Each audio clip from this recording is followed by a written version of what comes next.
morning, students. Yesterday we have studied about the operating system, that what is an operating system.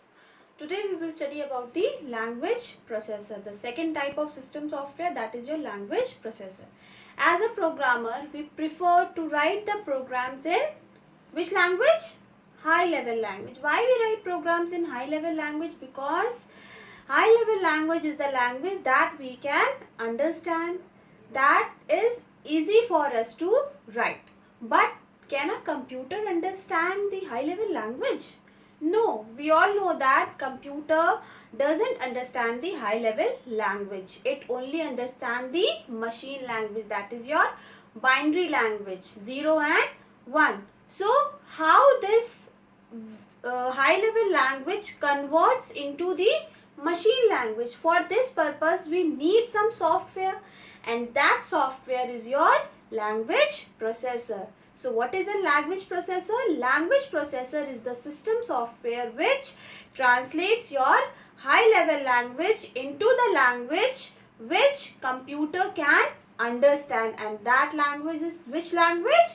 That language is your machine language. So what we can say about the language processor? We can say language processor is a type of system software that translates high-level language into a computer understandable language, that is your machine language, and vice versa.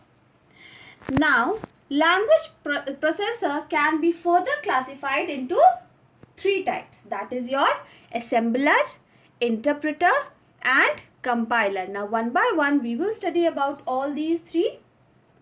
First is your assembler. Now what does the assembler do?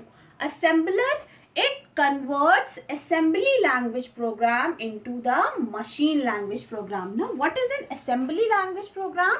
Assembly language program is that program which are written in mnemonic codes. And what are mnemonic codes? In the previous classes you all have studied that mnemonic codes are those codes which uses English words. As for example, for adding two numbers we use sum, S-U-M, sum. For multiplication, M-U-L, mul.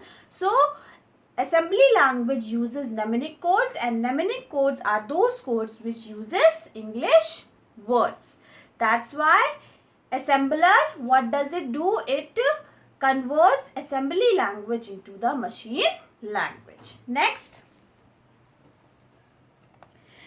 is your interpreter. Now what does an interpreter do? Interpreter converts a high level language program into machine language by converting and executing it by line. If there is any error in any line, it reports it at the same time, and program execution cannot resume until the error is rectified. Means interpreter converts the high level language into the machine language line by line. Next is your compiler. Now what does the compiler do? Compiler also converts the high level language into the machine language. But what is the difference between the interpreter and the compiler? The difference is that compiler converts the entire high level language program into machine language at once, as soon as all syntax errors are removed. Means interpreter converts the language line by line, but the compiler at once. Means when your whole program is written, then it compiles whole program together at once, not line by line. This is the difference between compiler and the interpreter.